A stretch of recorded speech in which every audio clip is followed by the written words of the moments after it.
Single टूटे भवरो टूटे भवरो टूटे भवरो टूटे भवरो टूटे भवरो टूटे भवरो टूटे भवरो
पांडुरंगा करू प्रथम नमन दुसरे चरण संतांच्या त्यांच्या कृपाने कथेचा विस्तार बाबाजे सद्गुरु दास तुला दयांचे केलिया स्मरण होय सकळ विद्यांचे अधिकरण ते जीवन श्री चरण श्री सद्गुरूंचे श्री नमस्कार मी आता ओम नमो ज्ञानेश्वरा करुणाकरा दया तुमचा अनुग्रह लाधलो पावन झालो चराचरी तुटे भवरोग संचित क्रियमान भोग ऐसे विठोबाचे नाम उच्चारिता खंडे जन्म बसोळ शते पाप झाले त्रिविधतो ताप तुका म्हणे माया होय दासी लागे पाया ऐसे विठोबाचे नाम उच्चारिता खंडे जन्म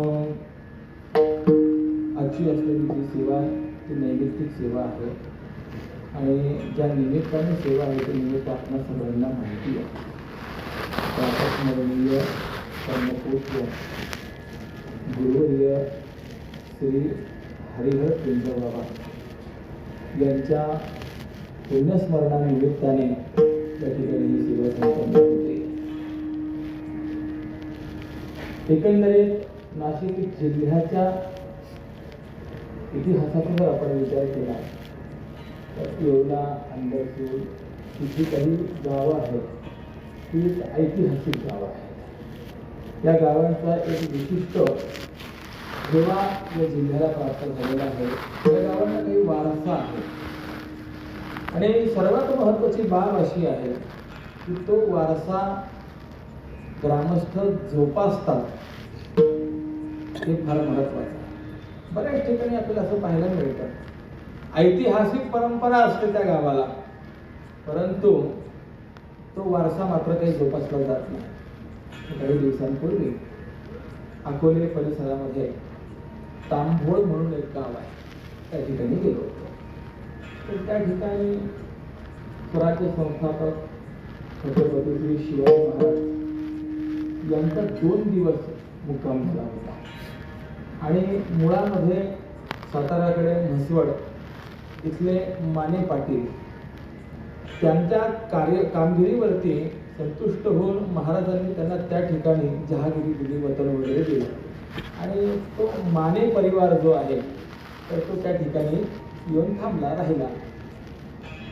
वाडा जो आहे हे जसा आता मठ आपण पाहतोय भैरवजी जो विस्ताराने मठ आहे तसा 80 गुंठ्यामध्ये 2 एकरमध्ये वाडा त्यावेळची परिस्थिती.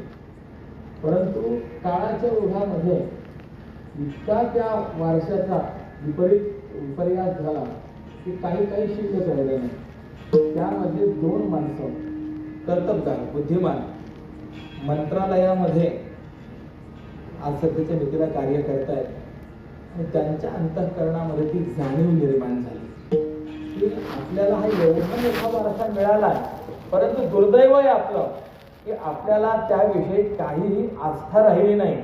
पडझड झाली, सगळ्या बाबडी उगवलेल्या होत्या तिथे.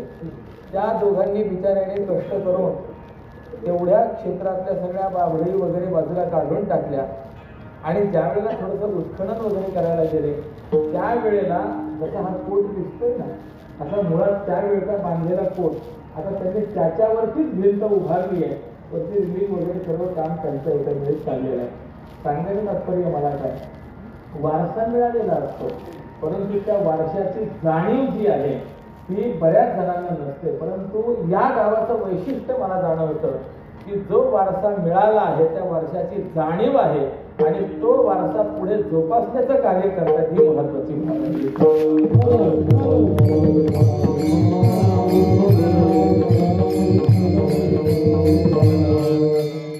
चर्चेमध्ये मला कळालं की एकंदरीत गावामध्ये ज्यांनी समाज घडवण्याकरता काही विशिष्ट प्रकारचं योगदान दिलंय.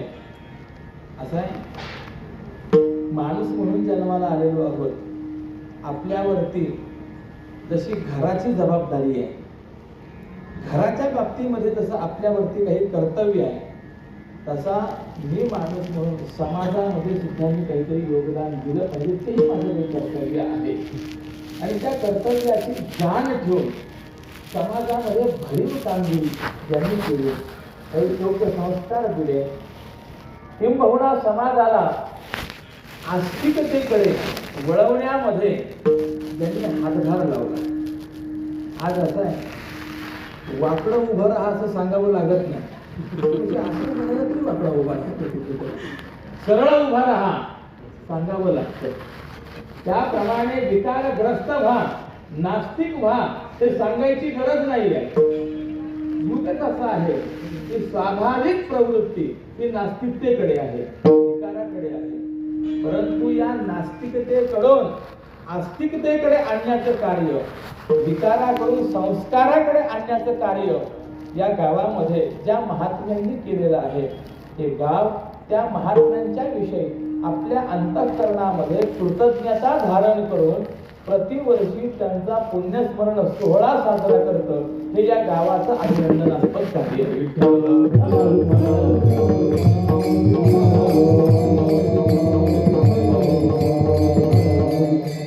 त्यांनी जे कार्य केले त्याचे आपल्या अंतःकरणामध्ये जाणीव ठेवणं ही काही सामान्य गोष्ट नाही. अहो जास्त काय सांगावं, मुलं बापाच्या विषयी जाणीव ठेवत नाही, तर आपण महापुरुषांच्या विषयी जाणीव ठेवावी हे कौतुकास्पदच नाही का. या करालकली काळामध्ये ही फार अवघड गोष्ट आहे. पण जी एकंदरीत महात्मे या गावामध्ये होऊन गेले आहेत, कुठे अनेक महात्मे आहेत ज्यांची पुण्यस्मरण आपण साजरे करतात. आणि त्याच परंपरेमध्ये हा आजचा असलेला हा सोहळा आहे. यावत जीवन प्रयोवंद्या वेदांतो गुरुरेश्वरः. जोपर्यंत आयुष्य आहे तोपर्यंत परमात्मा, सद्गुरु आणि वेदांत याविषयी माणसाने नतमस्तक राहिलं पाहिजे. त्यांच्याविषयी आपण कृतज्ञ असलं पाहिजे. ही महत्वाची बाब सांगितलेली आहे. तो विचार आपण या ठिकाणी करीत आहात. महाराजांचं जीवन जर आपण सर्वांनी जवळ पाहिलेलं आहे, अनुभवलेलं आहे. माझ्यासारख्या नवख्या व्यक्तीने त्याविषयी अधिकारवाणीने बोलणं हे योग्य ठरणार नाही. किंबहुना थोडा का होईना संपर्क जर आलेला असेल, जीवन स्वतः जर पाहिलं असेल, अनुभवलं असेल, तर मनुष्य थोडासा अधिकारवाणीने बोलू शकतो. परंतु जे ऐकलं आहे, जी कीर्ती ऐकली आहे, ती कीर्ती विलक्षण आहे. काय कार्य आहे, रोज देवाची निष्ठेने पूजा करावी, निष्ठावंत वारकरी, आणि देवाचं पूजन झाल्यानंतर ते देवाचं तीर्थ सर्वांना प्रदान करावं. बरं असं आहे, कोणी आला त्याला दिलं तर तो भाग निराळा आहे, परंतु कोणी आला नसेल तर त्याला जाऊन देणं हे मात्र न घडणारं कार्य महाराजांनी केलेलं आहे.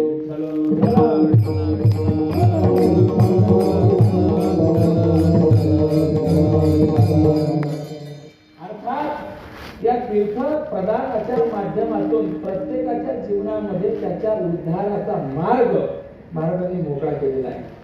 आपण तीर्थ ग्रहण करत असतो, हे तीर्थ कशाकरता ग्रहण करायचं असतं? शास्त्रकारांनी विचार मांडलेला आहे. अकाल मृत्यू हरणं सर्व व्याधी विनाशनम.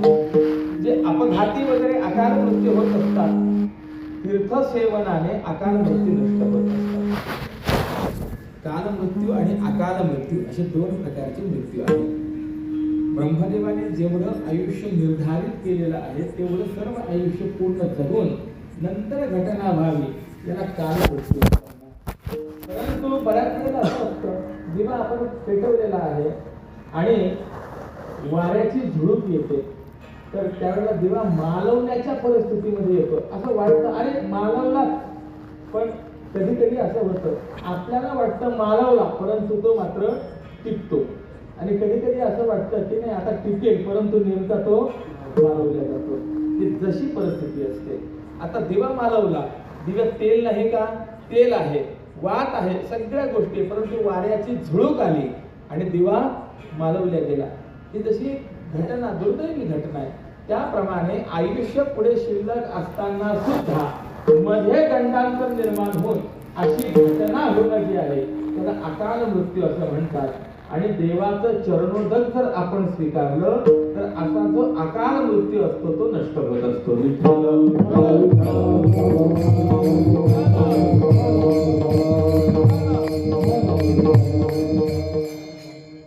का घ्यावं त्याचं कारण हे आहे. तीर्थ कसं घ्यावं हा सुद्धा मोठा प्रश्न आहे. ते का घ्यावं हे कळालं, पण कसं घ्यावं हा प्रश्न आहे की नाही. आचमनाचे जे नियम आहेत तेच नियम तीर्थग्रहणाचे सांगितलेले आहेत. आचमन कसं करावं? शास्त्रकाराने पारस्पर गृह्यसूत्र नावाच्या ग्रंथामध्ये गोड चिंतन मांडलं. गोकर्णावर हस्ताकृती ठेवा. गाईचा कान कसा असतो तशी हाताची आकृती करायची असते. बरं, त्यानंतर उडदाचा दाणा बुडेल एवढंच तीर्थ ते हातावरती घ्यायचं असतं. आपल्या हातावरती एकंदरीत 5 तीर्थ सांगितलेले आहेत. मनगटाचा जो मधला भाग आहे ना, जिथून ती एक रेष अशी वरती होत जाते बघा, तो मधला भाग याला म्हणतात ब्राह्मतीर्थ. त्यानंतर करंगळी शेकड्याचा खालचा जो भाग असतो, आडवी रेष जिथून चालू होते, याला म्हणतात प्राजापत्य तीर्थ किंवा काय तीर्थ. म्हणून जे ऋषी तर्पण वगैरे केलं जातं ना, तर ते या भागातनं केलं जात असतं. अंगुल्यग्रे देवतीर्थम. आपले बोटांचे जे काही शेवटचे पेळे ज्याला पाठीमागून नख आहे त्याला देवतीर्थ असं म्हटलं गेलेलं आहे. म्हणून ज्यावेळेला आपण शुभ कार्य करतो गोष्टी सांगत असतात सरळ हाताने पाणी सोडा. ते सरळ हाताने पाणी सोडणं म्हणजे देवतीर्थावरनं पाणी पुढे गेलं पाहिजे. किती तीर्थ झाले व? 3 तीर्थ झाले. एक ब्राह्मतीर्थ, दुसरं ऋषीतीर्थ, तिसरं देवतीर्थ. मधलं बोट जे आहे ते आत्मतीर्थ सांगितलेलं आहे. स्वतःला आपण ज्यावेळेला गंध वगैरे लावतो ना त्यावेळेला ते आपण मधल्या बोटाने लावा. मनुष्याला लावत असताना मधल्या बोटाने, देवाला लावत असताना करंगळी शेजारच्या बोटाने आणि पितरांना लावत असताना अंगठ्या शेजारच्या बोटाने. असे हे तीर्थ सांगितलेले आहे. या पलीकडे सांगून जाईल. आपल्याकडे जर एखादा महात्मा आला, महापुरुष आले, तर त्यांना मात्र गंध लावत असताना ते करंगळी शेजारचं बोट आणि मधलं बोट असे दोन्ही बुडवून, इंग्लिशमध्ये 8चा आकडा जसा असतो तसं ते लावायचं. का? कारण की मनुष्य रूप आहे परंतु त्यांची अवस्था जर पाहिली तर देवरूप आहेत. म्हणून देव आणि मनुष्य यांचं एकत्रीकरण म्हणून त्यांना असं लावावं. बऱ्याच वेळेला आता असं होतं कसं लावावं गंध तेच कळत नाही. कीर्तनकार असो कोणी असो नाही स्त्रिया अशी परिस्थिती हे देवतीर्थ आहे, आत्मतीर्थ आहे. आणि आपला तर्जनी आणि अंगठा यांच्या मधला जो भाग आहे शास्त्रकारांनी त्याला पितृतीर्थ सांगितलेलं आहे. पिंडदान जे करायचं असतं किंवा पिंडाला जे पाणी वगैरे घालायचं असतं तर ते या पितृतीर्थावरनं गेलं पाहिजे. असं आहे. ते कठीण पडतं सांगणं म्हणून गुरुजी आपलं एक सोपं सांगतात, अंगठ्यावरनं सोडा. अंगठ्याचा संबंध नाही. अंगठा आणि तर्जनी याच्या मधला जो भाग याला पितृतीर्थ म्हणतात. असो म्हणजे हातावरती तीर्थ कसे आहेत, कोणते आहेत हे आपल्याला मी सांगितलं. आचमनाचा नियम असा आहे की उडदाचा दाणा बुडेल एवढं पाणी तळव्यावरती घ्यायचं आणि ब्राह्मतीर्थाने ओठाला हाताचा स्पर्श न होऊ देता ते पाणी आपल्या मुखामध्ये ढकलायचं असतं. मग जे काही थोडंफार एखादं थेंब पाणी पडतं ते पाणी चाखायचं.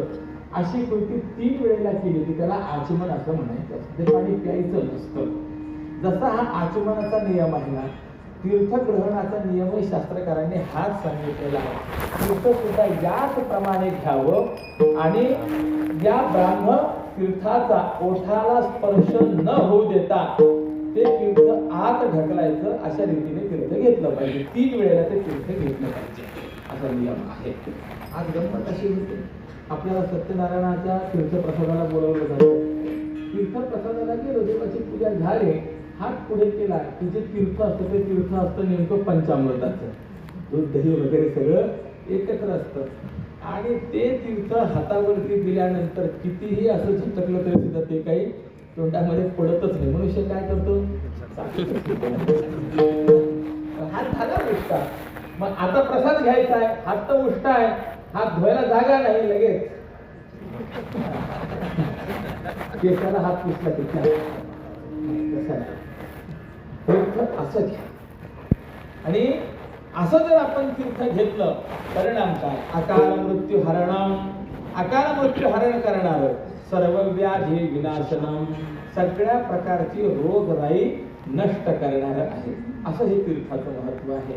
म्हणजे आपला अकाल मृत्यू नष्ट व्हावा आणि आपल्या ठिकाणी रोगराई निर्माण होऊ नये याकरता तीर्थ सर्वांना देऊन त्यांनी केलेला समाजावरती हा फार मोठा उपकार आहे.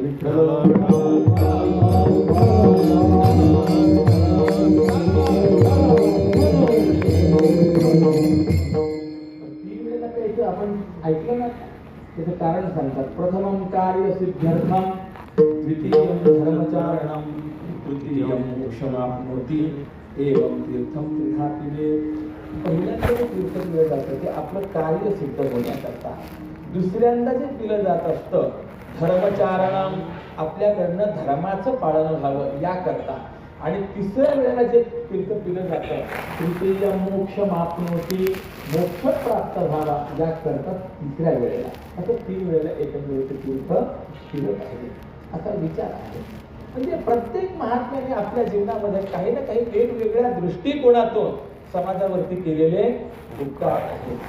आणि जी ही सेवा महाराजांची आहे त्याबरोबर महाराजांच्या जीवनामधला दुसरा विशेष महत्त्वाचा भाग म्हणजे असा, वारकरी संप्रदायातील अध्वर्यू महात्मे वैकुंठवासी गुरुनाम गुरुश्री बंकट स्वामी महाराज यांच्या करकमलद्वारा महाराजांना वैष्णव दीक्षा प्राप्त झाली. तुम्ही बघू ना, बऱ्याच वेळेला असं असतं, एखादा मनुष्य एखाद्या कार्यामध्ये तरबेज असतो आणि महत्वाचं एखादं चांगलं कार्य करतो. ते चांगलं कार्य केल्यानंतर लोकांकडनं त्याची वाहवा होते आणि वाहवा झाल्यानंतर तो मनुष्य बऱ्याच वेळेला असं म्हणतो, मग सामान्य गोष्ट नाही, कच्च्या गुरुचा चेला नाही असं म्हटलं जातं. बरोबर नाही? पण आज ते कुणी म्हणावं तर खरोखर महाराजांसारख्या महात्म्यानेच म्हणावं. बंकट स्वामींचा अधिकार, मामासाहेब दांडेकरांचा अधिकार, यांचे अधिकार पाहिलं तर त्यांच्या शिष्यांनी म्हणावं आम्ही कच्च्या गुरुचे चेले नाही.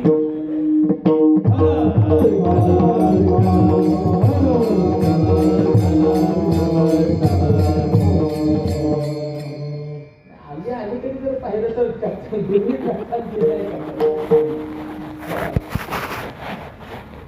आशाबद्ध वक्ता धाकश्रोतया चिंता कितीतरी प्रमाण आपल्याला सांगता येते. लोभी गुरु लालची चेला, दोन रस मिळतील केला असं आपल्याला पाहिजे. महाराजांच्या बाबतीमध्ये त्यांचं भाग्य असं की फार मोठ्या विभूतीच्या हातून वैष्णव दीक्षा प्राप्त झाली आणि या वैष्णव दीक्षेचा परिणाम महाराजांच्या जीवनामध्ये नामनिष्ठा ही एक दुसरी महत्वाची बाब आपल्याला अनुभवायला मिळाली. की नामावरती आत्यंतिक प्रेम, सदा सर्व काळ नामस्मरण महाराजांच्या जीवनामध्ये घडत होतं.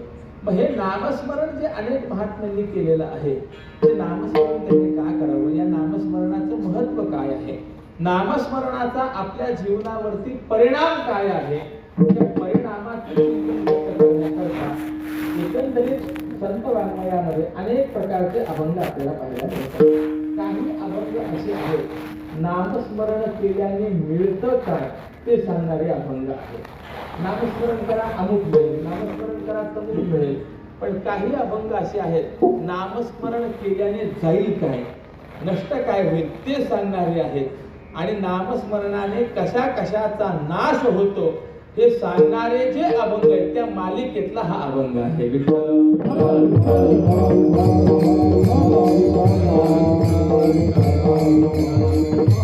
एकंदरीत अभंग जर आपण पाहिला तर अभंगामध्ये नामस्मरण केल्याने काय मिळेल याचा कुठेही विचार नाही, पण नामस्मरण केल्याने काय नष्ट होईल याचा विचार मात्र आपल्याला पाहायला सापडतो. अर्थात इष्टाच्या प्राप्तीचा विचार मांडणारा अभंग नाही, अनिष्टाच्या निवृत्तीचा विचार मांडणारा हा अभंग आहे. मग प्रश्न निर्माण होतो की काय आहे अभंगाचं वैशिष्ट्य. महाराजांनी सांगितलं ऐसे विठोबाचे नाम, असतं त्या विठोबाचं नाम आहे जे अनेक महात्म्यांनी घेतलेलं आहे. आता गंमत अशी आहे, ऐसे विठोबाचे नाम असं उच्चार केला की आपसुकाच प्रश्न निर्माण होतो. ऐसे म्हणजे कैसे, मग या कैसेचं उत्तर बाकीचे असलेले 3.5 चरण आहेत. हे बहुना अगदी सोपं करून सांगायचं असेल, तुटे भवरोग ऐसे विठोबाचे नाम, तुटे संचित क्रियमान भोग ऐसे विठोबाचे नाम, उच्चारिता खंडे जन्म ऐसे विठोबाचे नाम, वसो न शके पाप ऐसे विठोबाचे नाम, जाय त्रिविध तो ताप ऐसे विठोबाचे नाम, आणि माया दासी होय पाया लागे ऐसे विठोबाचे नाम.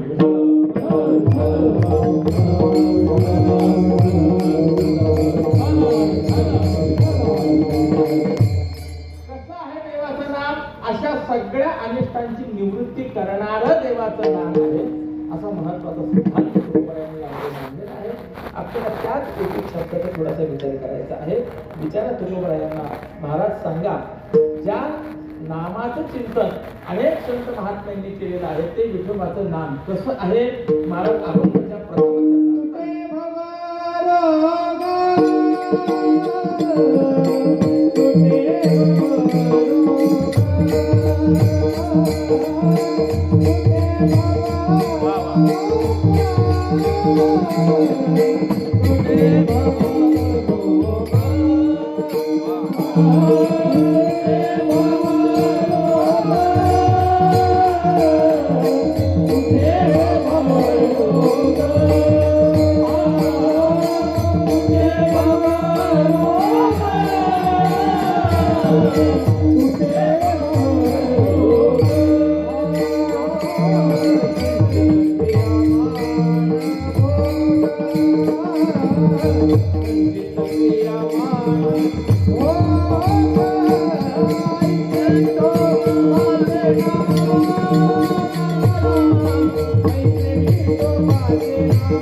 क्रियमान भोग. त्या पहिल्या चरणामध्ये जगद्गुरु तुकोबरायांनी नामस्मरणाचा एक फार विलक्षण महिमा सांगितलेला आहे. नामस्मरण जर केलं तर त्याचा परिणाम असा होईल, आपल्या पाठीमागे लागलेला जो भवरोग आहे तो समाप्त होईल, तो तुटेल. इथे भवरोग शब्द वापरलेला आहे, रोग शब्द आहे की नाही. मग आता प्रश्न निर्माण होतो की बाबा रोग म्हणजे काय आणि रोग निर्माण का होतात, महत्वाचा प्रश्न आहे. रोग म्हणजे काय, तर संस्कृतमध्ये रुज नावाचा धातू आहे आणि त्या धातूपासून रोग शब्दाची निर्मिती आहे. रुज्यते अनेन इति रोगः अशी व्याख्या आहे. कोशामध्ये आहे तो देहजो व्याधी अशी रोगाची व्याख्या आपल्याला पाहायला मिळते. याचा अर्थ असा आहे, ज्याच्यामुळे माणसाचं अकल्याण होतं, म्हणजे कल्याण होत नाही, वाईट होतं. जो देहापासून निर्माण होणार आहे, जो त्रास देणारा आहे, जो दुःख देणारा आहे, जो पीडा देणारा आहे, क्लेश करता आहे, त्याला रोग असं म्हणा. रोग शब्दाची ही व्याख्या आहे. बघा असंच आहे की नाही, कोणता तरी रोग माणसाला सुख देणारा आहे काय? तरी तुम्हाला असं वाटतं का नाही डायबिटीस आली पाहिजे, चांगली असते, डायबिटीस चांगली आहे असं तरी कधी कोणाला वाटतं का? कोणताही रोग घ्या, तो रोग कधीही आपल्याला सुख देणारा नाही, तो दुःखच देणारा आहे, पीडाच देणारा आहे, क्लेशच देणारा आहे, माणसाची हानीच करणारा आहे, माणसाचं वाईटच करणारा आहे. म्हणून जो माणसाचं वाईट करतो, हानी करतो, पीडा देतो, त्याला रोग असं म्हणा. विठ्ठल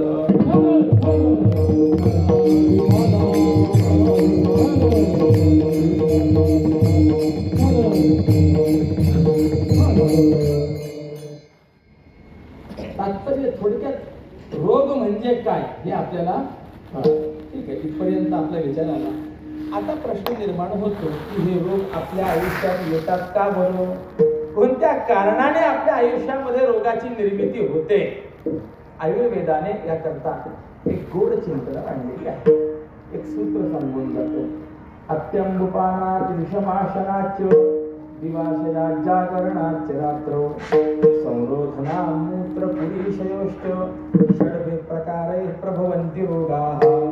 काय काय केल्याने आयुष्यामध्ये रोग निर्माण होतो? शास्त्रकार सांगतात, अत्यंबुपानात म्हणजे पाणी कमी प्रमाणात पिल्याने किंवा अधिक प्रमाणात पिल्याने माणसाच्या ठिकाणी व्याधी निर्माण होत असते. सम प्रमाणात असलं पाहिजे. अत्यंबुपानात पहिलं कारण. दुसरं कारण काय आहे रोग निर्माण होण्याचं? विषमाशनाचं. विरुद्ध गोष्टी आपण एकत्र सेवन केल्या की मग माणसाच्या ठिकाणी व्याधी निर्माण होत असते. माणसाची परिस्थिती अशी आहे की एकदा का पदार्थ पाहिले माणसाला वाटतं सगळंच आपण सेवन केलं पाहिजे. बऱ्याच वेळेला असाही सुद्धा प्रकार होतो, जेवण करताना मन म्हणत असतं बस पुरे आता, परंतु जीभ म्हणत असते एक गुलाबजाम खायला काय हरकत आहे. म्हणजे मनुष्य तृप्त होत नाही, थांबत नाही. विरुद्ध गोष्टी एकत्र आल्या, त्याचं सेवन केलं, यादी निर्माण होत असते. या विषम आहाराची यादी फार मोठी केली आहे. एकत्र सेवन करणं विषम आहार आहे. कोणतंही फळ दूध एकत्र सेवन करणं विषम आहार आहे. असे अनेक विषम आहार सांगितलेले आहेत. विषम आहारामुळे व्याधी निर्माण होते. कारण लक्षात ठेवा, हे आपल्याला आयुष्यात उपयोगाला येणारे आहे. पाणी कमी पिणे किंवा जास्त पिणे याच्यामुळे रोग निर्माण होतो. विषमाहार झाल्यामुळे रोग निर्माण होतो. तिसरी गोष्ट सांगितली, दिवाशयात. मनुष्य जर दिवसात झोपत असेल तर रोगाला आमंत्रण आहे. म्हणून आपल्याकडे जेवण झाल्यानंतर दिवसात जो आपण थोडासा आराम करतो, विश्रांती घेतो, त्याला नाव काय दिलंय शास्त्रज्ञांनी? वामकुक्षी. बरोबर किती असते? 2 तास घोरला पाहिजे इतकी वामकुक्षी असते. बरोबर आहे का माझं म्हणणं? मोजून 15 ते 20 मिनिट पर्यंत केवळ श्रम परिहाराकरता म्हणून जे पाठ टिकवणं आहे त्याला वामकुक्षी असं म्हटलं गेलेलं आहे. यापेक्षा जास्त जर दिवसा मनुष्य झोपत असेल शास्त्रकार सांगतात ते रोगाला आमंत्रण नाही.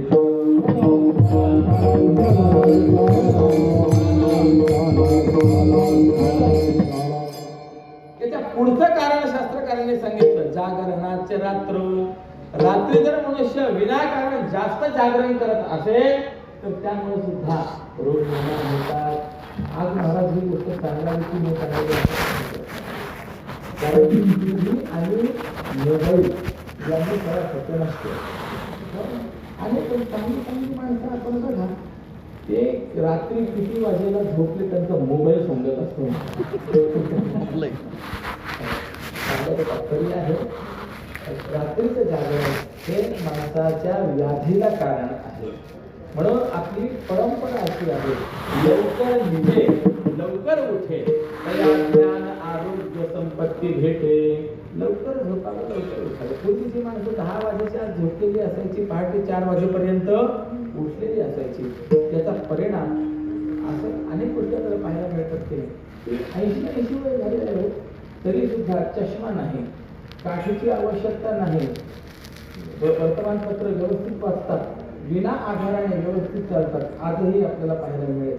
आणि या विरुद्ध आईची परिस्थिती अशी होते ते बाळ काम करू देत नाही, तिला काम करण्याची आवश्यकता असते, त्याने कुठेतरी गुंतावं याचा आई काय करते, मोबाईल घेते त्याच्या हातामध्ये घेऊन टाकते.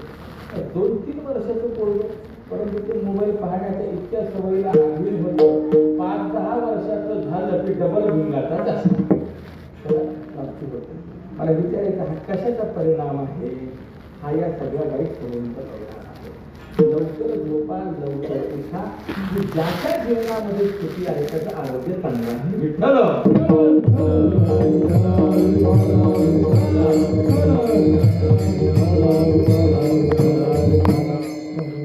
दिवासया जागरणाच्या काय रोग निर्माण होतं त्याची कारण मी सांगतोय. आणखी एक कारण आपल्याला आयुर्वेदाने सांगितलं, संरोधना मूत्र पुरुषयोष्ठ. मलमूत्रांचे वेग विनाकारण जर माणसाने अडवून धरले तर त्यामुळे सुद्धा व्याधी निर्माण होत असते. असे आपल्या जीवनात रोग निर्माण होण्याचे आयुर्वेदाने सांगितलेले काही कारण आहे. पहिला मुद्दा काय होता, रोग म्हणजे काय. दुसरा मुद्दा, रोग निर्माण कशाने होतो, आयुर्वेदाचं सूत्र पाहिलं. अजून रोग कशाने निर्माण होतो तर विषम विहारामुळे रोग निर्माण होतो.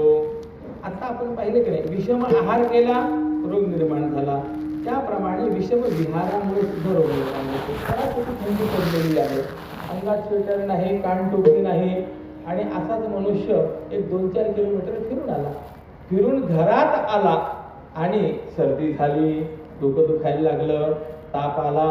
मला विचारायचं आहे, काही त्यांनी विरुद्ध खाल्लं म्हणून त्याला रोग व्याधी निर्माण झाली घडली का विरुद्ध विहारामुळे घडलेली आहे? विरुद्ध विहारामुळे घडलेली. इथे आहाराचा काहीही संबंध नाही. म्हणून जसे आहारापासून रोग निर्माण होतात तसे विहारापासून सुद्धा रोग निर्माण होत असतात. रोग निर्माण होण्याचं हे दुसरं कारण आपल्याला सांगितलं. बरं ठीक आहे, अजून रोग निर्माण होण्याचं काही कारण आहे काय सांगता येईल? आहे काय कारण? काय, माणसाने भोग जास्ती भोगले की रोगाला तो मनुष्य प्राप्त होत असतो. भोगे रोगा जोडून या दिधले आणि का माणसाला वाटतं आपण भोग भोगले, पण नाही, भोग भोगत असताना माणसाचं सामर्थ्य हे परिसमाप्त होत असतं. अभिनव शुकाचार्य गुरुवर्य श्री गंगोत्री महाराज नेहमी सांगायचे, जो भोगी आहे तो रोगी होत असतो, तो योगी कधी होत नसतो. म्हणून भोग हे रोग निर्माण होण्याचं एक महत्त्वाचं कारण आहे. तर किती कारणं झाली? 3. एक विषम आहार पाहिला, एक विषम विहार पाहिला, एक भोग पाहिला. अजून रोग निर्माण होण्याचं काही कारण आहे काय? शास्त्रकाराच्या अनुषंगाने आपल्याला सांगता येईल, पूर्वजन्मातलं कर्म हे रोग निर्माण होण्याचं एक महत्त्वाचं कारण आहे. बऱ्याच वेळेला आपल्याला असं पाहायला मिळेल, एखादा मनुष्य असा असतो, तंबाखूचे व्यसन असतं, गुढी उडण्याचे व्यसन असतं, आणि आयुष्यभर हे व्यसन करून सुद्धा बऱ्यापैकी 70-80 वर्षाचं वय होतं, नंतर तो शांत होतो. म्हणजे आयुष्य निरोगी पुढे जातं.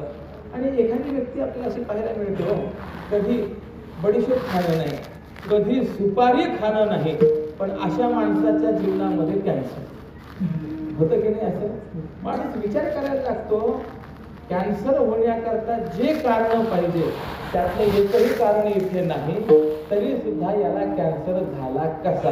त्याचं उत्तर आहे, या जन्मातल्या कर्मामुळे तो कॅन्सर झाला नाही. पूर्वजन्म कृतम पापम व्याधी रूपेण बाधते. पूर्वजन्मात केलेलं जे पाप आहे तेच पाप या जन्मामध्ये रोगराईच्या रूपाने पुढे येत असतं. तुका म्हणे पापे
आपल्याला जर व्याधी निर्माण झाली, समजा मागच्या जन्मातलं काहीतरी भोगायला इथे आलेलं आहे, पूर्वजन्म कृतं पापम, रोग का निर्माण होतात त्याची कारण सांगत असताना चौथं कारण आपण पाहिलं, पूर्वजन्मातल्या कर्मामुळे, वाईट कृत्यामुळे या जन्मामध्ये आपल्याला रोग निर्माण होतो.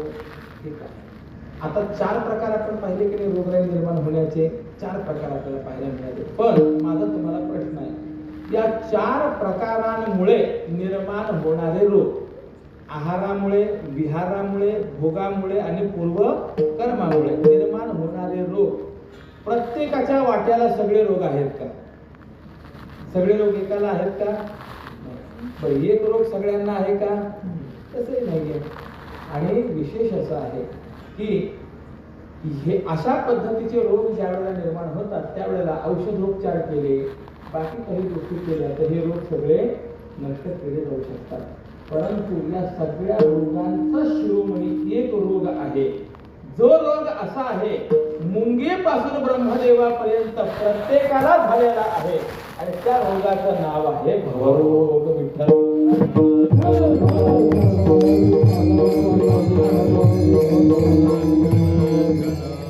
सगळे रोग एकाला नाही, एक रोग सगळ्यांना नाही, सगळ्यांना डायबिटीस नाही, परंतु एक रोग मात्र असा आहे की जो सगळ्यांना आहे.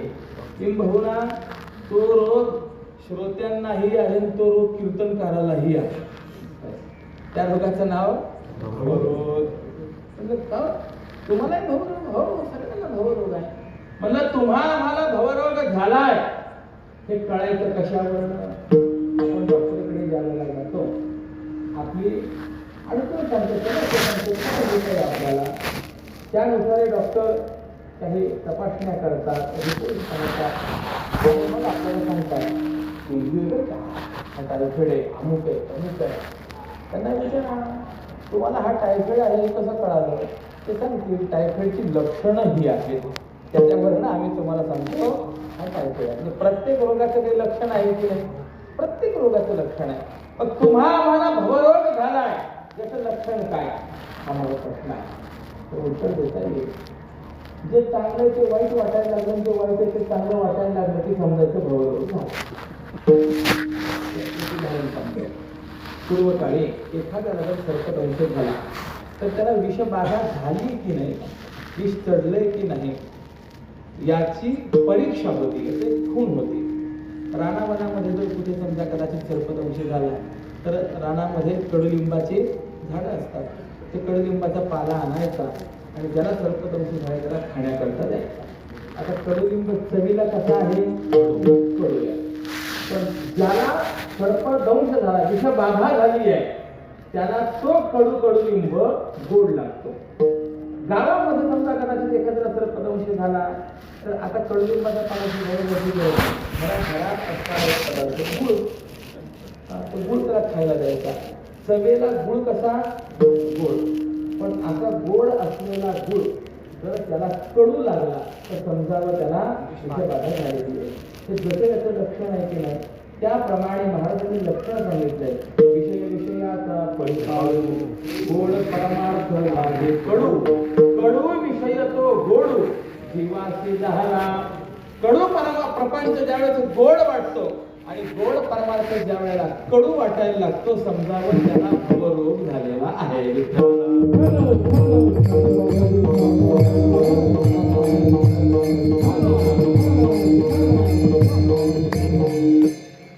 आणि असा भवरोग ज्याला झालेला आहे त्याचा तो भवरोग जाण्याकरता आजपर्यंतच्या इतिहासामध्ये कोणतंही इंजेक्शन निर्माण झालं नाही, कोणतीही गोळी निर्माण झाली नाही. आहे का तुमच्याकडे अशी गोळी? तुम्हाला माहिती आहे की ही गोळी घेतली की भवरोग जातो, हे इंजेक्शन घेतलं की भवरोग जातो? असं कोणतंही इंजेक्शन नाही महाराज. मग हा भवरोग जाईल कसा?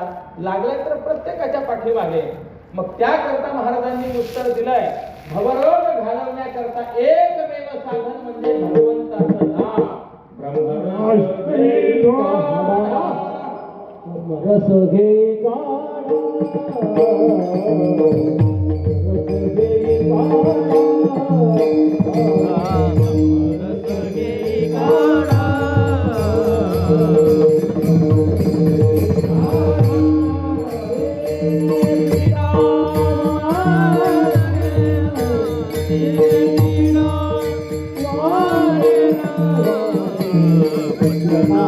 विठोबाचे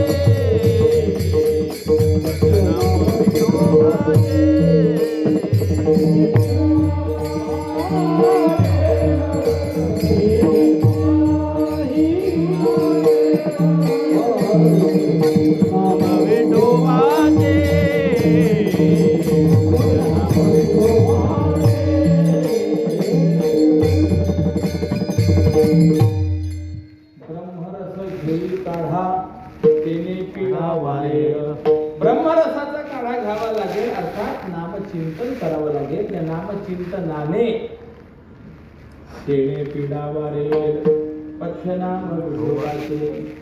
अहो हे नामस्मरणाचा महिमा हा अद्भुत आहे. भवरोगा ऐसे जाय आणि काय क्षुल्लके. भवरोगासारखा रोग नामस्मरण निवृत्त करणारा आहे. आणि असं असल्यामुळे तुकोबराय आपल्याला नामस्मरणाचा महिमा सांगतात. तुटे भवरोग. जर आपण देवाचं नामस्मरण केलं तर भवरोग तुटतो. फक्त भवरोग घालवणं एवढंच नामाचं महात्म्य आहे का म्हणलं नाही, अजून महात्म्य आहे. काय महात्म्य आहे? तुटे संचित, तुटे प्रियमान, तुटे भोग. तुटे हे जे क्रियापद आहे ना, हे सगळे लागतात. नामस्मरण जर आपण केलं तर संचित आपल्या पाठीमागचं नष्ट होतं. हे कर्माचे प्रकार आहे. संचित, क्रियमान आणि प्रारब्ध हे कर्माचे 3 प्रकार आहेत. संचित कर्म म्हणजे काय? ज्याची साठवणूक झालेली ते साठा आहे त्याला म्हणायचं संचित. क्रियमान म्हणजे कोणतं? जे आज आपल्याकडनं केलं जात आहे त्याला म्हणायचं क्रियमान. आणि प्रारब्ध ते कर्म आहे ज्याचा फळ भोग आपल्याला मिळण्याकरता सुरुवात झालेली आहे. त्याचं फळ आपण आज सध्या त्याला भोगत आहोत. त्याचं नाव काय आहे? प्रारब्ध. नामस्मरण केलं तर तुकोबराय आपल्याला सांगतात संचितही तुटेल, क्रियमानही तुटेल आणि प्रारब्धही तुटेल. आता गंमत अशी आहे, संचित आणि क्रियमान तुटेल याविषयी आक्षेप कमी आहे. कारण की देवाचं दर्शन जर झालं तर संचित क्रियमानाचा नाश होतो असं अनेक प्रमाणात आपल्याला पाहायला मिळते. मागील परिहार पुढे नाही शीन, जर आपण देवाचं दर्शन घेतलं तर मागील परिहार म्हणजे संचित गेलं, पुढे नाही शीण म्हणजे क्रियमानाचा नाश झाला. पण प्रारब्धाची गती काय हा मोठा प्रश्न आहे महाराज. वेदांताने चिंतन मांडले पंचदशीने. जर परोक्ष ज्ञान माणसाला व्यवस्थित झालं तर ते परोक्ष ज्ञान माणसाकडनं या जन्मात पूर्वजन्मात केलेली जे पाप आहे ते पाप नष्ट करणारं आहे. पूर्वजन्म कृतम पापम कृत्स्नम दहती वन्यवत. किंबहुना भगवान सुद्धा गीतेमध्ये सांगतात ज्ञानाग्नी सर्व कर्माणि भस्मसात कुरुते तथा. म्हणजे संचित आणि क्रियमान नष्ट होण्यामध्ये काही फार मोठा सायास नाहीये. पण तुकोबरायांनी जे विधान केले ना, तुटे भोग. भोग या शब्दाचा अर्थ प्रारब्ध. प्रारब्ध तुटेल हे जे विधान तुकोबराय करतात याविषयी मात्र फार मोठा आक्षेप आहे. प्रारब्ध बदलणं वाटतं तेवढं सोपं नाही. अहो प्रारब्ध तुम्हा आम्हाला सामान्यांना बदलता येत नाही यात नवल नाही. प्रारब्ध देवाला बदलता आलेलं नाही. याकरता उदाहरण म्हणून आपण सांगतो. करणे श्रीराम वनवास गेला,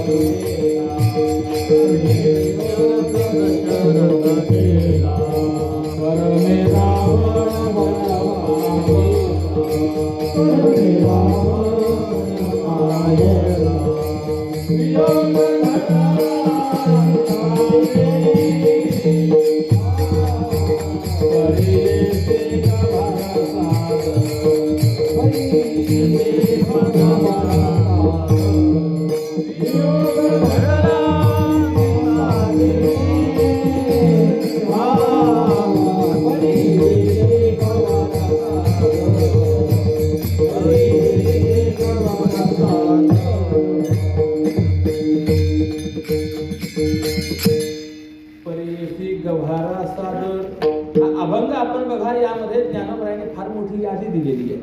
त्यातलं फक्त एक चरण मी आपल्या समोर ठेवलंय. करणे श्रीराम वनवासा गेला. मर्यादा पुरुषोत्तम प्रभू रामचंद्र देव आहे, यात कुणाला काही शंका आहे का? परमेश्वराचा अवतार आहे की नाही तो? बरं, अवतारामध्ये सुद्धा प्रकार आहेत. अंशावतार, अंशांशावतार, आवेशावतार असे. परंतु रामराय मात्र अंशावतारही नाही, पूर्ण अवतार रामकृष्ण पूर्ण अवतार आहे. मला विचारायचंय, मग असा पूर्ण अवतार रामराय असूनही रामरायाला वनवासाचं दुःख भोगावं लागलं का नाही? रामरायाला आपल्या पत्नीच्या विरहाचं दुःख भोगावं लागलं की नाही? रामरायाला माकडांचं सहकार्य घ्यावं लागलं की नाही महाराज? घ्यावं लागलं. मग प्रश्न असा निर्माण होतो की रामरायाच्या आयुष्यामध्ये असं 14 वर्ष वनवासाचं दुःख का यावं, याचा विचार करत असताना दोन वेगवेगळे विचार आपल्या समोर मांडतो मी. एक विवाह वृंदावन नावाचा एक ग्रंथ आहे. त्यामध्ये विवाहाच्या संबंधामध्ये बराचसा विचार केलेला आहे. वधूवर कसे असावेत, त्याच्या ठिकाणी काय काय गुण असावेत वगैरे सगळं चिंतन त्याच्यामध्ये आलेलं आहे. त्यात आपण जे विवाहाचं मुहूर्त काढतो ना, त्या मुहूर्ताच्या चिंतनामध्ये असा विचार त्यांनी मांडलाय टीकाकारांनी. रामरायाचा विवाह ज्या मुहूर्तावर ठरलेला होता त्यापेक्षा 14 मिनिट उशिराने विवाह झाला, म्हणून रामरायाला 14 वर्ष वनवास भोगावा लागला. महाराज, ज्या वेळेला मी ग्रंथामध्ये हे चिंतन वाचलं महाराज, त्यावेळेला माझ्या डोळ्यासमोर फार मोठा अंधार उभा राहिला. 12चं लग्न 4 वाजेला लागतं, यांचं कसं व्हावं तेच कळत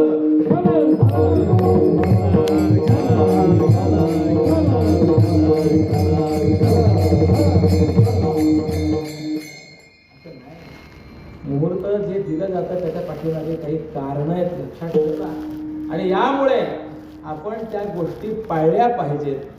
आणि आज जर आपण ह्या गोष्टी पाळल्या नाहीत ना, भविष्यामध्ये काय होईल काही भरोसा नाही. प्रपंचिक क्षेत्र अथवा पारमार्थिक क्षेत्र दोन्ही क्षेत्रामध्ये फार मोठी घसरण आता सध्याच्या नीतीला होत चालली आहे. खूप कठीण अवस्था होत चालली आहे. परमार्थाच्या दृष्टिकोनातून आपण बोलायचं म्हणजे कीर्तन परंपरा ही फार विलक्षण परंपरा आहे. देवर्षी नारदांची असलेली ही गादी आहे. या गादीचं वैभव फार वेगळं आहे. त्या गादीचा सन्मान झाला पाहिजे. पण आज परिस्थिती अशी आहे, ज्या वेळेला गायक चाल म्हणतात त्यावेळेला त्या पक्वजाला विनाकारण चक्रधार वाजवण्याकरता जागा देतात. मला विचारायचंय, वारकरी संप्रदायाच्या परंपरेमध्ये ही गोष्ट बसणारी आहे का? पूर्वी नव्हती ही, पण आता त्याला जागा दिली जाते. त्याच्या पलीकडे आपण परमार्थाचं कीर्तनातच सांगतो. विणेकरी कीर्तनकारांच्या गळ्यातलं विणा घेतो, 15 मिनिटं त्याच्या भोवती नाचत बसतो. हळकऱ्यांचा नियम असा आहे, जोपर्यंत विणेकरी जागेवर जात नाही तोपर्यंत पुंडलिक वरदा हरे विठ्ठल म्हणता येत नाही. आता हा अर्धा तास नाचत बसला तर तिने काय करायचं, मोठा प्रश्न केला. कुठेतरी लिहिलेलं आहे का संतांच्या परंपरेमध्ये की विणेकऱ्याने नाचावं? कुठेतरी हल्ली तर परिस्थिती अशी निर्माण झाली, लहान लहान मुलं केवळ विणा घेऊन नाचण्याकरता तयार व्हायला लागली. प्रॅक्टिस त्याची विणा घेऊन नाचायची. मी या गोष्टी आज करता बोलतोय, या गोष्टींना आजच आळा बसणं गरजेचं आहे. आज जर ह्या गोष्टींना आळा बसला नाही ना महाराज, अजून 5-25 वर्षांनी इतकी बिकट परिस्थिती होईल. आयोजक म्हणतील, महाराज आम्ही तुम्हाला तारीख दिलेली आहे, मंडपात आले की तुम्ही नाचतच या.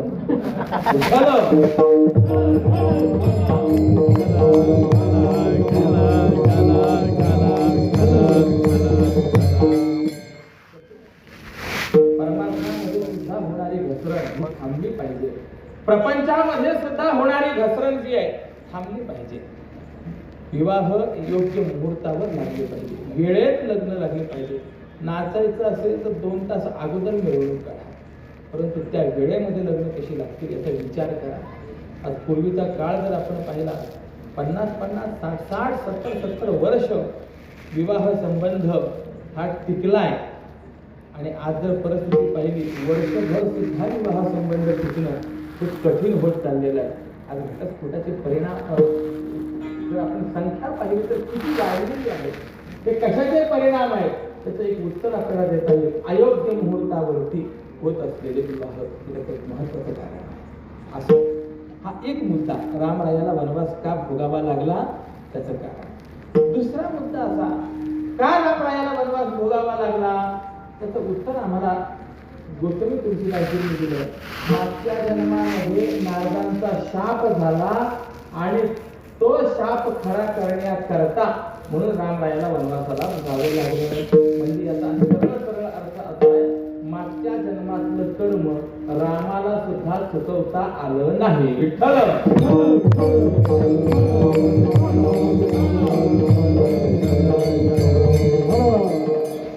रामरायाला प्रारब्ध चुकवता आलं नाही. ठीक आहे. रामरायाचे वडील दशरथ महाराज आहेत की नाही, किती अधिकार असेल याचा विचार करा. देवाला जन्म देण्याचं सामर्थ्य. पण मला विचारायचं आहे, त्या दशरथ राजाचा मृत्यू कसा झाला? ज्या रामाने संपूर्ण जगाला सुख दिलं, आनंद दिला, त्या रामाने आपल्या वडिलांना काय दिलं? दशरथ राजाचा मृत्यू कोणामुळे आहे? रामामुळे. रामाच्या विरहामध्ये आहे. राम राम करीत दशरथ राजाला मरण आलेलं आहे. मग प्रश्न असा निर्माण होतो, देवाचे वडील असूनही त्या दशरथ राजाला असं वाईट मरण का यावं? त्याचं उत्तर आपल्याला देता येईल. दशरथ राजाकडनं झालेलं कर्म, श्रावण बाळाच्या आई वडिलांचे तळतळाट, तो जो शाप होता, तो शाप, ते प्रारब्ध कर्म देवाचे वडील असूनही दशरथ राजाला चुकवता आलं नाही. विचार करा, प्रारब्ध किती प्रबळ आहे. स्वतः देवाला चुकवता येते, देवाच्या वडिलांना चुकवता आलं नाही. याच्यामध्ये या चरणामध्ये तिसरं उदाहरण दिलेलं आहे ज्ञानोबरायांनी. रावण क्षयो पावला, रावणाचा क्षय झाला. मला विचारायचं, रावण ते सामान्य होता? रावणाचा दरारा किती? त्याच्या संबंधामध्ये संस्कृत साहित्यामध्ये हनुमान नाटक नावाचं एक काव्य आहे. त्या काव्यामध्ये गोड वर्णन केलेलं आहे.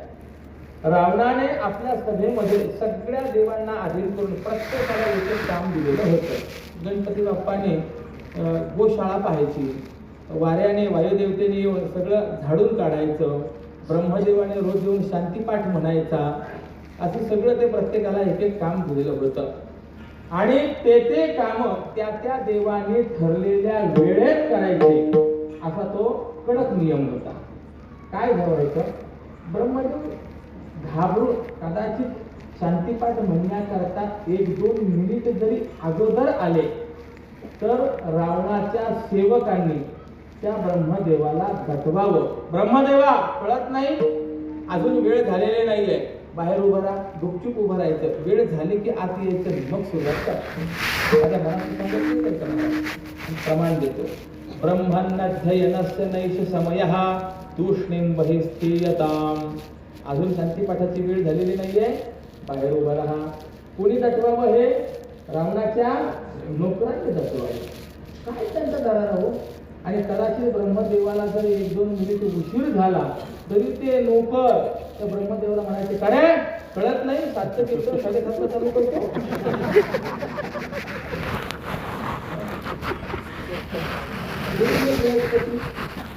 त्यांचं काम आहे उपदेश करायचं. ते जर रावणाच्या सभेमध्ये बोलायला लागले तर लोकांनी सांगावं, बृहस्पती जनामध्ये नैषा सभा वजिनः. बृहस्पती, कमी बोला, मर्यादेत बोला. ही काही इंद्राची सभा नाही, ही रावणाची सभा आहे.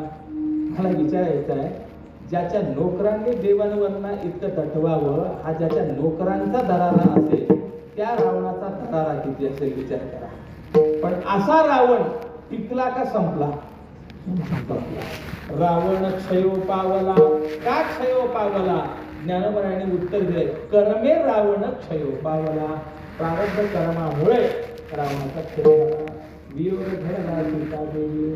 सीता माहिती जर आपण विचार केला तर जनक राजाची पत्नी, त्रैलोक्याधिपतीची पत्नी, चक्रवर्ती सम्राटाची सून.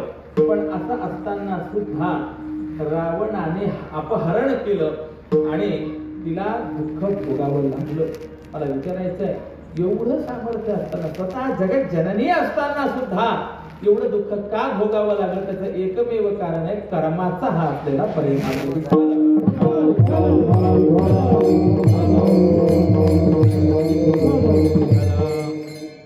रामायणासारखा ग्रंथ जर आपण पाहिलं तर त्याच्यामध्ये हे पक्षी आणि पक्षिणीचा केलेला जो वियोग आहे त्यांना जे तिने बाजूला केलं त्याचा परिणाम तिला सुद्धा आपल्या पतीपासून दूर व्हावं लागलं. सांगण्याचं तात्पर्य माझं काय आहे की प्रारब्ध कर्म हे इतकं बलवान आहे की ते देवाला सुद्धा चुकवता आलेलं नाहीये. म्हणजे देवाला चुकवता आलेलं नाहीये. चुकवण्याचं फक्त नाम घ्या, नाम घेतलं की तुटे भोग, ते प्रारब्ध तुमचं तुटेल, बदलेल. मग प्रश्न निर्माण होतो, देवाला जर बदलवता आलं नाही तर देवाचं नाव घेऊन बदलेल का, असा प्रश्न निर्माण होतो. त्याचं उत्तर आपल्याला देता येईल. देवाला जरी बदलवता आलं नाही तरी देवाचं नाव घेतलं की ते प्रारब्ध बदलत असतं. याला प्रमाण मी सांगतो. एका जनार्दनी एका जनार्दनी एका जनार्दनी एका जनार्दनी एका जनार्दनी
एका जनार्दनी भोग प्रारब्धाचा हरिकृपेचा नाश झाला. हे नाथ महाराजांचं प्रमाण आहे. आणि याला उदाहरण आपल्याला सांगायचं असेल तर भक्तवर्य सुदामदेवांचं उदाहरण. विस्ताराने हे चिंतन मांडणार नाही, पण सुदामदेवांचं चरित्र आपण सर्वांना माहिती केलं. आपल्या वाट्याला जे आलं ते काम करायचे, परंतु कुणाला काही मागायचे नाही. आणि याचा परिणाम समाज त्यांच्याकडनं काम करून घेत होता आणि आपल्या मनाला वाटेल त्याप्रमाणे करायचा. त्याच्यामध्ये त्यांचं भागत नव्हतं. त्यांना गरिबी निर्माण झाली. आणि एक दिवस सुदामदेवांची पत्नी सुदामदेवांकडे आली आणि तिने प्रश्न विचारला, का तुम्ही नेहमी सांगता द्वारकेचा राजा भगवान कृष्ण तुमचा बालमित्र आहे? हो आहे. तरी तुम्हाला असं वाटत नाही मित्राला भेट द्यावी? सुदामदेवांच्या लक्षात आलं, ही द्वारकेला आपल्याला पाठवण्याचा प्रयत्न का करते? आपली ही गरिबीची अवस्था पाहिली आणि यावरचे फाटके कपडे पाहिले, त्या देवाला दया येईल आणि देव आपल्याला काहीतरी देईल. म्हणून हे आपल्याला द्वारकेला पाठवण्याचा प्रयत्न करतो. सुदामदेवाने सांगितलं, देवाने आपल्याला जसं ठेवलेलं आहे त्याच्यामध्ये आपण समाधान मानावं. ठेविले अनंते आणि काही मिळावं याच्याकरता आपण देवाची सेवा करू नये. आपल्याकडनं सेवा घडावी म्हणून देवाची सेवा करावी. तुमचं हे तत्वज्ञान सत्य मला पडतं हो, परंतु या तत्वज्ञानाच्या पाठीमागे देवाने आपल्याला एक पोचही दिलेला आहे. आणि कितीही जरी विरक्त झाला तरी सुद्धा त्याला भूक लागते की नाहीये? तरी झाला संन्यासी मध्यान्नाशी तोंडवासी परिस्थिती आहे. आपल्याला लहान लहान मुलं आहेत, ज्या वेळेला मुलांना भूक लागते ना तेवढं तुमच्याकडे येते हो, माझ्याकडे येते, आई भूक लागली खायला काहीतरी दे. आणि ज्यावेळेस ज्यावेळेस त्यांना पोटभर मी खाऊ सुद्धा घालू शकत नाही ना, त्यावेळेला दुःख निर्माण होतं. माझी अपेक्षा नाही आहे की आपल्याला फार मोठं घर असावं, आपली राजासारखं आपल्याला राहावं, उंची वस्त्र परिधान करावी, ही माझी अपेक्षा नाही आहे. परंतु मुलांकरता का होईना 2 वेळेला पोटभर मिळावं ही माझी अपेक्षा चुकीची आहे का? सुद्धा म्हणजे विचार करायला लागले. बोलते ती बरोबर बोलते, पण असं जरी असलं तरी सुद्धा आपण जायचं देवाकडे मागणी करायची हे काही त्यांना पटेना.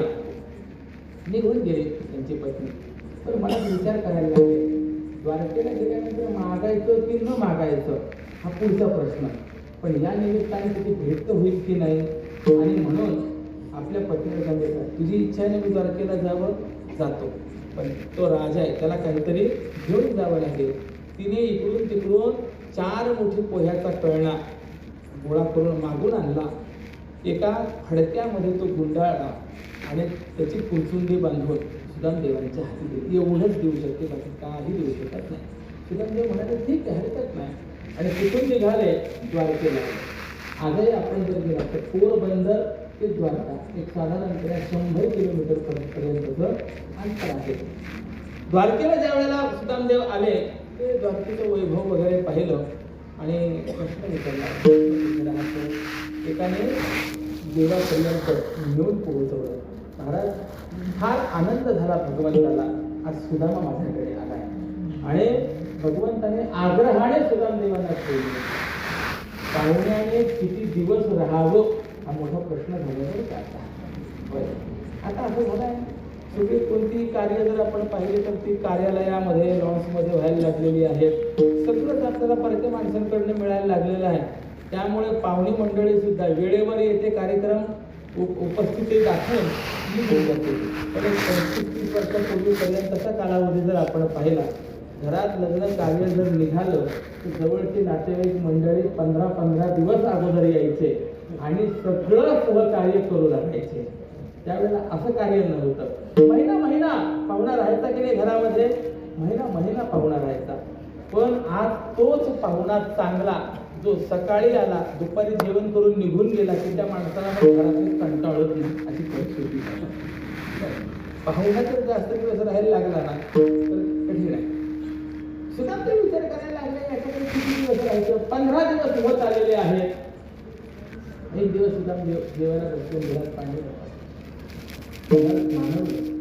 इथे द्वारकेत आपण पंचपक्वांना जेवतो, पण घरामध्ये पत्नी मुलं खायला मिळाले का उपाशी झोपलेत माहिती नाही, परत पाणी आलं त्यांच्या.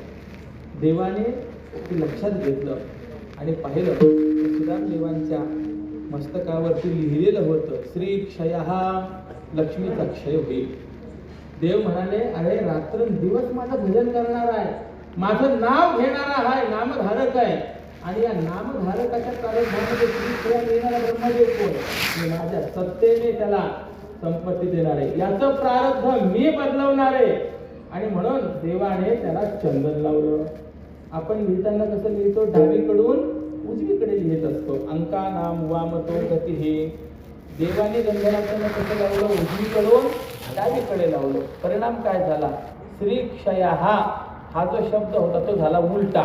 यक्षश्री ही कुबेरासारखी लक्ष्मी भगवंताने प्रारब्ध बदलवलं म्हणा आणि झालं. आता सुदामदेवाने सांगितलं, देवा आज आता मला परवानगी द्या. चालेल सुदामा, काय हरकत नाही. आता निरोप द्यायचा ती एवढ्यामध्ये देव म्हणाले, काय सुदामा 15 दिवस झाले माझ्याकडे राहिला पण ते बोलला नाही. अरे म्हणलं काय बोलायचं, 2-2 वाजेपर्यंत गप्पा मारल्या ना आपण. अरे म्हणलं ते नाही, पण तू माझ्याकडे आला, मला काय आणलं ते काही बोलला नाहीस तू.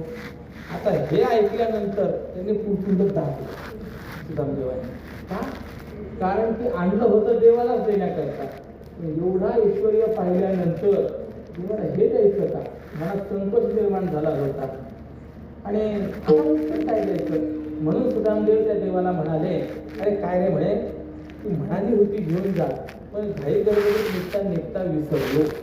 देव म्हणाले सुदामा, अरे लहानपणी एकदा माझ्याशी खोटं बोलवा, माझ्या वाटचं खाल्लं, त्याचा परिणाम आतापर्यंत तुला दारिद्र्य भोगावं लागलं. अजूनही तुझी खोटं बोलण्याची सवय गेली नाही. एक लक्षात ठेव, सुदामदेव फक्त ऐकायचे नाहीये, आपल्या जीवनात सुधामदेव शोधायची आहे. ही गोष्ट जी आहे, हे चरित्र जे ही फार मोठी गोष्ट सांगणारं आहे. अनेक जण असे असतात की त्यांच्याकडे देवस्थानांचा कारभार असतो, पण लक्षात ठेवा, हिशोबात जर गडबड असली तर त्याचा परिणाम काय सुधामदेव विठ्ठल.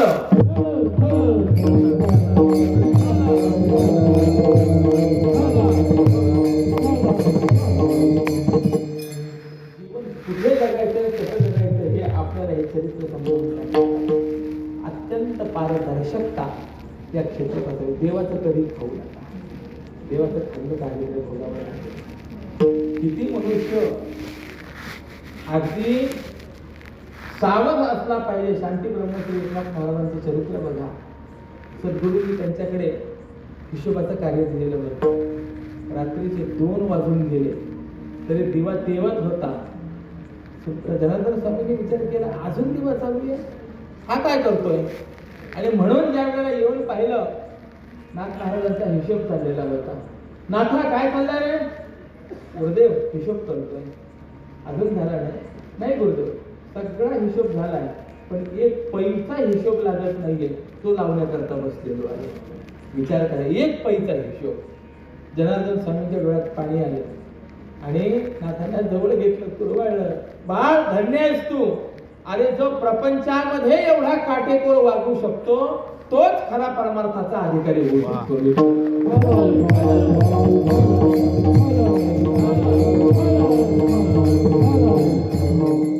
आधी प्रपंच करावा नेटका, मग घ्यावे परमार्थ विवेका.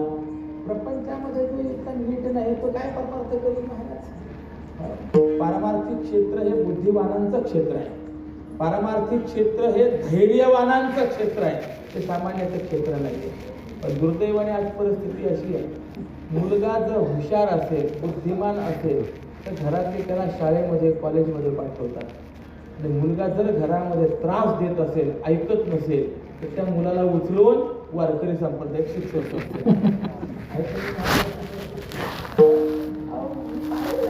प्रत्यक्षामध्ये एका शिक्षकाकडे एकाने आपला मुलगा आणला, सांगितले अजिबात ऐकत नाही, दिवसभर नुसता फिरत राहतो. ते ऐकल्यानंतर ते माझे सहकारी म्हणाले, मग याला कमीत कमी तुम्ही गाई गुरांच्या पाठीमागे पाठवायचं. त्यांनी सांगितलं त्याही कामाचा नाहीये, त्याही लायकीचं नाही, मग म्हणून तुमच्याकडे आम्ही करणं हे काही इतक्या स्थितीचं काम आहे काय? तुम्ही संत वाङ्मयाचा अभ्यास करून बघा, आयुष्य अपुरं पडतं, एक अभंगाचा अर्थ व्यवस्थित कळत नाही, इतकं व्यापक आहे. फार महत्वाची बाब आहे. सुदामदेवांचं चरित्र आपण पाहतोय. काही गोष्टींमध्ये मनुष्य अत्यंत सावध असला पाहिजे. नाथ महाराज अत्यंत सावध, म्हणून परमार्थाचे अधिकारी. आज इकडे सुदामदेव देवाने ते कुटुंब ओढलं. सुदामदेवाने जन्म काय खोटं बोललं. देवा आणलं होतं तुझ्या करता, पण तुला देण्यास योग्य नाही म्हणून संकोच झाला होता. अरे बाबा, मी पदार्थ काय आहे तो पाहत नसतो, त्या पदार्थाच्या पाठीमागे भाव काय आहे तो पाहत असतो. अंतरीची जोडी पाही जोडी भावाची. एक मुठ पोहे भगवंताने खाल्ले. आता ते एक मुठ पोहे खाल्ले, पण तिकडे काय चाललंय हे रुक्मिणी आई साहेबांना माहित होतं. दुसरी मूठ भरली. आई साहेबांनी सांगितलं थांबा थांबा, म्हणलं भाऊजींनी एवढ्या प्रेमाने आणलंय, आम्हाला सुद्धा घास मिळू द्या. का? तिला माहिती होतं एक मूठ घेतलंय तर सोन्याचं गाव दिलंय. दुसरी मूठ जर याने खाल्ले तर सुदामदेवांच्या घरी भांडे घासायला आपलीच राहू द्या. आता निघायचं. भगवंताने आपल्या सेवकाला आवाज दिला. अरे म्हणलं ते गुरुजी आले होते त्या दिवशीचे त्यांचे कपडे ते सांगितलं धुवून ठेवलेत. भगवंताने सुदामदेवांना सांगितलं, सुदामे तुझ्या अंगावर असलेला शेरा मागायचा होता, हे तुझे कपडे, म्हणजे ते काढून ठेवायचे आणि मग जायचं. सुदामदेवांनी निमूटपणे शेला काढून ठेवला, फाटकं धोतर उपरण अंगावर घातलं, देवाला नमस्कार केला, निघाले. जाताना मनात विचार करायला लागलो, किती ऐश्वर्य आहे, काय श्रीमंती आहे, सगळं चांगलं आहे, पण एवढा श्रीमंत असून कंजूष आहे. बाकीचं काही दिलं नाही हो. एवढा एक शेला दिला असता तर काय भिकारी झाला असता का तो. पण सुदामदेवांनी आपल्या मनाची समजूत करून घेतली. बरं झालं कधी दिलं नाही. त्याने जर मला काही धन दिलं असतं, धनाने मी उन्मत्त झालो असतो आणि देवाला विसरलो असतो. पण त्यांनी दिलं नाही, तेच बरं झालं. आणि अशा रीतीने विचार करत पुढे आले तर सोन्याचं गाव दिसलं. त्यांना वाटलं रस्ता चुकवून द्वारकेला चालू. पण एवढ्यात काही सेवक आले, सुदाम महाराज की जय, सुदाम महाराज की जय. पालखीत घातला आणि मोठ्या राजवाड्यासमोर आणून उभं केलं. ज्या पत्नीच्या अंगावरची फाटकी साडी होती तीच पत्नी आज सुंदर पैठणी नेसून, कोणती होती माहिती नाही बरं का, सोनी का कापसे, जे मुलं आज ते सुंदर कपडे धारण करून होते. देवाच्या डोळ्यात पाणी आलं. लक्षात आलं सगळं, बोलणार नाही काही तो. पण आपल्याकरता एवढं सगळं त्यांनी पाठवलं.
पत्नीला विचारलं, तुझं मला सांगतो याच्याकरता तुम्हाला पाठवलं होतं ना. बघ त्यांनी त्याचं काम केलं, काम. आणि म्हणून आपल्या परिवाराला सोबत घेतलं सुदामदेवांनी. गरीब होते, झोपडी होती, त्यावेळेला ज्या कृष्णमूर्ती समोर भजन करायचे, आज श्रीमंत झाल्यानंतर पुन्हा त्याच कृष्णमूर्ती समोर सुदामदेव आपल्या परिवारासह भजन करतात. श्री कृष्ण गोविंद हरे हरे मुरारे,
काहीही साधन केलं नाही, फक्त रात्रंदिवस देवाचं नामस्मरण केलं.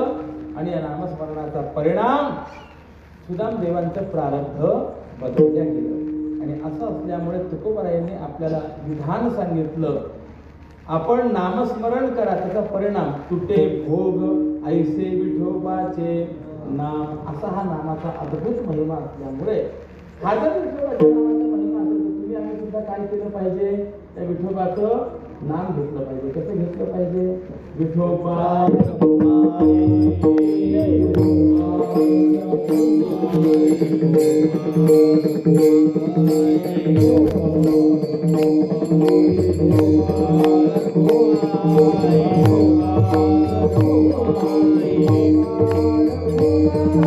Oh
सुटे भवलोक संचित क्रियमान भोग ऐसे विठोबाचे नाम उच्चारता खंडे जन्म. देवाचं नाम कसं आहे ते संचय करत असताना दोन महत्त्वाचे मुद्दे आपण विचारात घेतले. एक सुटे भवलोक आणि दुसरा सुटे भोग. भोग आणि भवलोक हे दोन्ही नामस्मरणावर सुटतात आणि कसे सुटतात याचा विचार या वेळेमध्ये मी या ठिकाणी केला आहे. आपण परमपूज्य प्रातस्मरणीय सद्गुरू श्री हरिहर सुंदर बाबा यांच्या स्मरणार्थ हा विचार करत होतो. आणि हा विचार करण्याचं कारण त्यांनी आयुष्यामध्ये हीच साधना केलेली आहे. केवळ महाराजांच्या पुण्यस्मरणानिमित्ताने कार्यक्रम करणं, अन्नदान करणं एवढीच महाराजांच्या विषयी आपल्या अंतःकरणामध्ये असलेली कृतज्ञता अभिव्यक्ती नाही आहे. तर खरी सेवा ती आहे की महाराजांनी आपल्या आयुष्यामध्ये जो संदेश आपल्याला दिला किंबहुना फक्त मुखाने सांगितलं नाही तर आपल्या आचरणातून जे समाजासमोर ठेवलं आहे त्यांच्या पावलावर पाऊल ठेवून आपण नामसाधना करणे, त्या पद्धतीचं आचरण करणे. तेनेची पंथे चालत जाता पुढे उन्हा कोठे काही अशा रीतीने वागणं ही तरी महाराजांची सेवा असेल आणि हेच त्यांच्याविषयी असलेली कृतज्ञता असेल. आणि म्हणून महाराजांनी आयुष्यभर ज्या नामचिंतनाचा विचार आपणासमोर मांडला ते नामचिंतन कसं आहे ते थोडक्या शब्दामध्ये आपणासमोर मांडण्याचा प्रयत्न केला. कळविले तैसे गेली कर्तव्य वाचली या न्यायाने झालेली सेवा भगवती करतो. परमेश्वराच्या कृपेने सर्वांच्या ठिकाणी नामसाधनेविषयी अत्यंतिक रतिक प्रीती निर्माण व्हावी अशी प्रार्थना करून माझ्या वाक्प्रपंचाला पूर्ण विराम देतो. ज्ञानेश्वर माऊली